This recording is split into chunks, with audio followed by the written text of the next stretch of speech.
Goddamn, we never shut the fuck up. Yeah, I know. Anyway, So this last before Mobius continues, this is the last thing and the star of the show, which is the sucker dick of the week. And the reason we call it sucker dick of the week is keep on sucking. Keep on sucking. The reason we call it sucker dick of the week is because people out there are just so moronic and so stupid that there has to be a category for these individuals, whether you're man or woman. You can get it, bro. You can get it. And your actions and your words have to have some type of punishment. So you are going to be the suck a dick of the week, bro. And that's it. I can't explain it any better. And we're doing this like it's an award show real quick. We got 2 nominees and a winner. And that's how we're going to do it. Okay. Nominee 1. And this is not technically just a person to me. The Dallas Mavericks front office is nomination number 1 for me. Because apparently everyone was wilding out on bitches in that staff.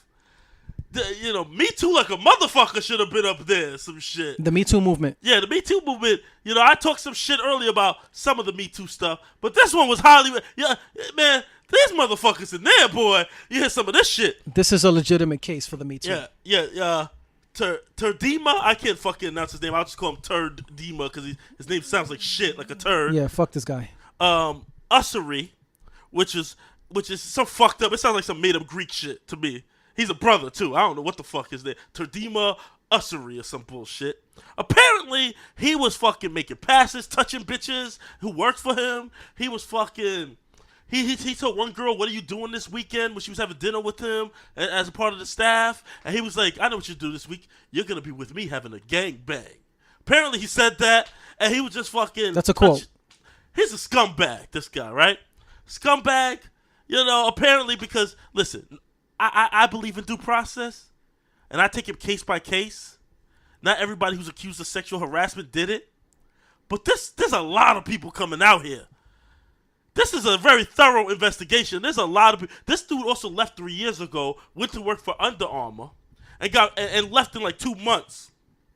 Probably because they figured out he's a scumbag. Because they know he's a fucking ass. Because he immediately started doing the same shit. Yes. Also, there was one other dude that openly watched porn at his desk because he was just so open, like, fuck it. Yeah. And women walked by, he was just like, make rude comments and shit.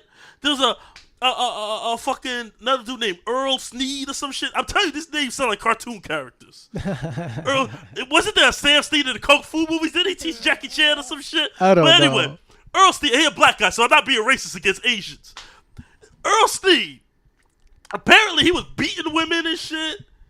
He like beat his girlfriend and they let him keep his job. Then he dated someone on the staff, beat her ass or some shit. Like, what the fuck? It got to the point where a lot of the staff, and I'm going to give a shout out to the Mavericks players. Dirk Nowitzki. 9? 9, Dirk, 9. 9 bitches, Dirk, 9. And fucking people like when Vince Carter was there and stuff like that, they said they actually felt real safe in the locker room, the girls. They said all them motherfuckers, we always hear about these athletes being savages and animals and all this shit. Walking around naked in front of these, like, oh, see my dick. We always hear about all this wild shit, right? All the quote-unquote savagery. Yeah, they said... even Donald Trump with his grabbing pussy, that's locker room talk, right? Like it's okay to be a savage. Right. They were gentlemen. They said they felt safe in the locker rooms and felt horrible when they had to go back to their office. So office management were the real savages. Yes. Yeah, they told HR, they told human resources, the motherfucker ignored it. He knew this Turdima nigga and was fucking like, fuck it, he can do what he wants. They told somebody else, he said, shut up and continue your work. One of the other guys high up there. Now, here's my question to you. Here's my question for nominee 1. Do you think Mark Cuban knew? Absolutely. There's no way that you own a team, you're in the office, and you don't hear rumblings. like this, because this is just. 'Cause this should sound like it was an. Hold on. Let me get this out. Just if you own a team, and you're in your office, and your job as an owner is to make sure everything's running smooth, not just with basketball and who gets picked or whatever, but also the staff.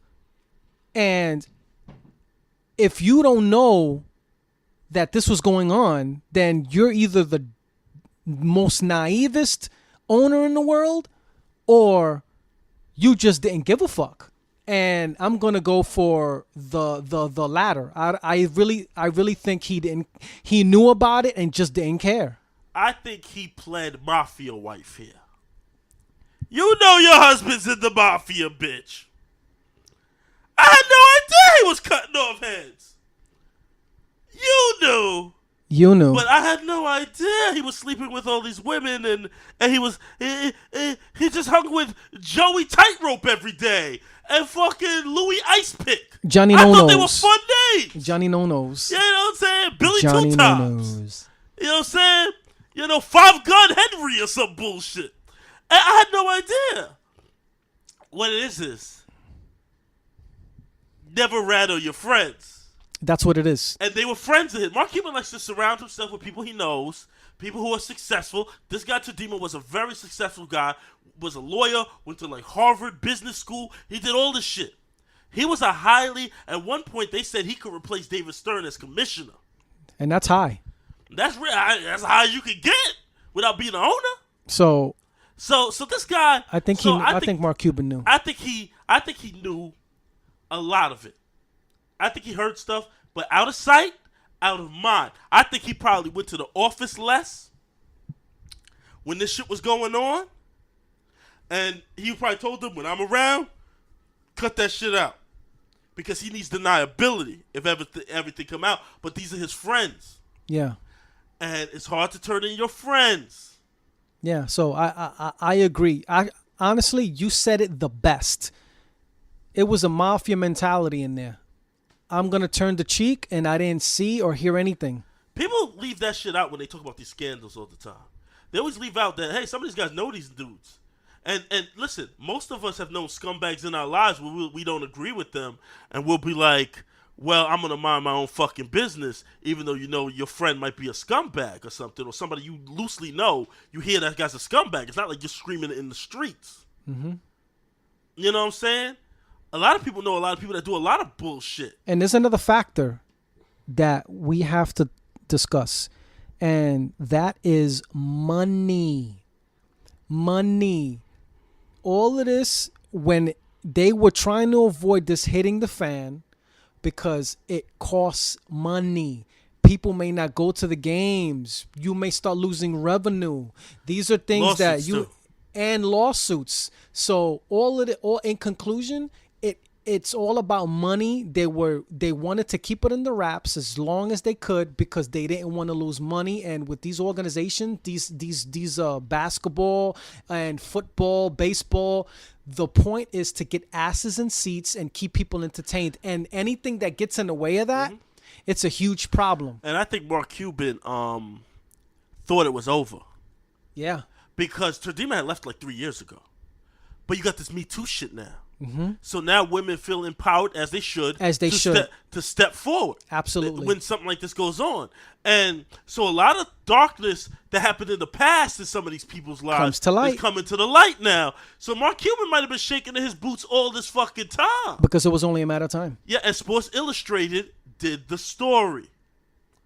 They dug deep. And all these women now are quickly like, yes, it happened to me. I didn't feel safe. The players were great. It was the management that sucked. I went to this person, that person, you know. So I understand why it came out now, and a lot of people are getting called to the carpet now. That's it. Which they should. So that Weinstein Hurricane is powerful, my nigga. That Weinstein Hurricane is powerful. All right, so next, that's first nominee. That's nominee number 1. Now nominee number 2. Let me set this up. Nominee number 2 is Donald Trump. Asian Orange, Mr. Toupee. He thinks is real, but I think it's like professional hair plugs, if you ask me. The wind agrees with you. You know, exactly. Go check that out. He's going up in the in his jet, and the wind blows, and you see it louder. You see that shit clear. But anyway, that's not what the point is. So the reason why Donald Trump is a nominee for Suck a Dick of the Week is because there was a school shooting in Florida where 17 lives were taken away from the face of this earth because of a student who came into the school with a rifle, AR-15, correct? Yeah, AR-15. He came in with an AR-15 and started bucking at students, and 17 lives got taken away. And when this happened, they turned to the president and they asked him. The president. I mean, if you can call him a president. So hold on, let me get this out. So if you want to call him a president, what happened was they asked him, "What do you think about this, and what should be done?" And you know, no matter who is the president of the United States, when things like this happen, they look for the president for answers and possibilities to avoid these things from happening. So this dumb motherfucker says he thinks that the teachers should be armed with weapons. Okay? And this is real. This is not, you know, I'm not making this up. This is real shit. He said that teachers should be armed so events like this can be avoided. He thinks this will stop kids with guns going in schools. That makes no fucking sense. It's one of the stupidest things I've ever heard. Because first of all, most of these mass shootings like that, they don't expect to come out alive. They don't go into those schools thinking they gonna make it out. Exactly. That's why half of them eat a bullet. That's what Columbine was going on and all of that. The motherfuckers didn't expect to live. They don't expect to live. They know that they have a high possibility of dying. They know when they get are caught. going to die. Yeah, when they get They're caught. trying to just take as many people with them. This was not the case. I know they actually apprehended this guy. They actually apprehended the guy. But the point, and before we give our winners and, you know, we leave because we're at 2 hours and 30 minutes here. Another thing is, if I am a shooter and I can't afford a gun, I can just assault a teacher and take one away now. Yeah, also, yeah. This is not a fucking movie. So it's not a movie. If I'm a shooter or if I want to buck people, I can say, oh, you know what? If I can't afford a rifle, I'm going to assault a teacher and take one. And not just that. First of all, so many people die from accidental discharge. In the United States, I think last year, the number was, it was over 500 people died from accidental discharge. You're gonna have motherfucking teacher, some dumbass teacher, cleaning their gun on a table, and it's gonna accidentally shoot a student. It would happen. It would happen all over the country. There's never been a statistic that said more guns equal safer. It has never happened. When more guns are introduced, people are less safe. It's always been this way. Every statistic goes against what he said. And also, and I don't want to dig too deep into this, but I would watch the documentary Bowling for Columbine by Michael Moore, who's one of the best documentarians of our generation. And he says that guns also go off when there's paranoia around where you are and where you live. Meaning, if the news preaches paranoia, your presidents preach paranoia, your leaders of your country preach paranoia, guess what? You're going to live in a state of paranoia, and that trigger is going to go off more often. If you're in a culture where the news is calmer, if you're in a culture where your leaders aren't as crazy, guess what? The gun may not go off as much because your country is not in a state of paranoia all the time. It has nothing to do with video games. It has nothing to do with movies. That's entertainment, and you should motherfucking know better between the difference between fiction and fantasy. Okay? You should know the difference. But if you're in a state of paranoia where the news is constantly saying this person died, this guy's killing, if you're in a state of paranoia like that where real news is preaching this much violence, then guess what? Your gun is going to go off. So sometimes it's not the amount of guns, it's the paranoia that's in your country. And I agree with Michael Moore when it comes to that. Also, for instance, here's a good example. In Australia, in the 90s, there was a massacre called the Port Arthur Massacre. This motherfucker killed 35 people and injured another 21. You know what they did? They changed the gun laws after. And they ain't had a massacre since like that. Not even close. They took away the guns. They made it harder to get a gun. It works in every civilization that chooses to do that. And let me tell you something. And the people that talk about owning a gun because we might have to defend it against America, and America, blah, blah, blah. Let me tell you something, son. You don't have equal firepower to the military. This isn't a video game. Listen, back in 1785, where niggas had to fucking pump their fucking actual shooting rifles and do all types of bullshit, like it's a plunger in the barrel or some bullshit. Yeah, the country didn't have things called tanks and drones. Should you be able to own a drone? Should you be able to own a tank? Is that what you're telling me now? Should we have tanks on the street? Because the Second Amendment does not say anything about what kind of firearms. It just says bear arms. Right. So should I own a nuke?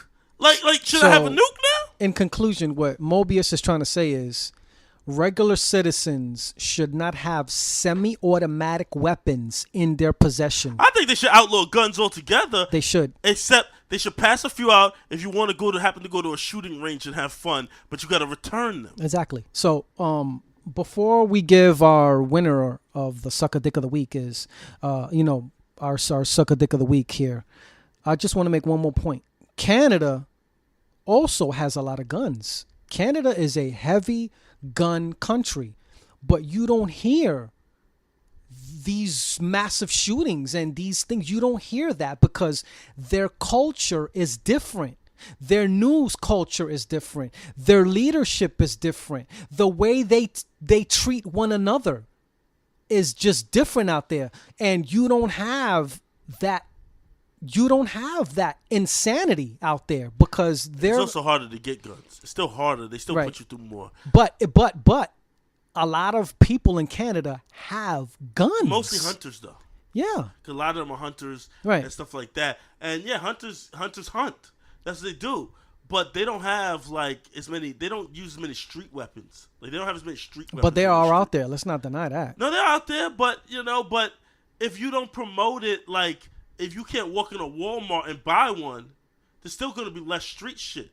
Yeah. Because if a hunter buys a gun, he's a hunter's hunting deer. That's what he's doing. He's hunting deer, not usually people in the hood or some shit. Yeah. Or some school. Yeah. Let me tell you something. If there was a mass shooting in Canada like this, they would change the laws too. Immediately. Yeah, there'll be a lot of laws changed. So, because other people are rational. Other countries are rational about shit like this. Mm-hmm. So America needs to grow the fuck up. We think everything's a movie. We're going to John Woo Buck shit sideways. It doesn't work like that. No, this isn't a movie. You're not fucking John McClane in some fucking building. This is real life. Real lives are being taken every single day. And honestly, I think if I'm not mistaken, America is, the leader in gun-to-gun death. Street violence, yes. Yeah. Absolutely. of any industrialized nation, absolutely. And it's crazy. And So for the richest nation in the world, that's insane. it's insane. All right. So in conclusion, we're at 2 hours and 45 minutes.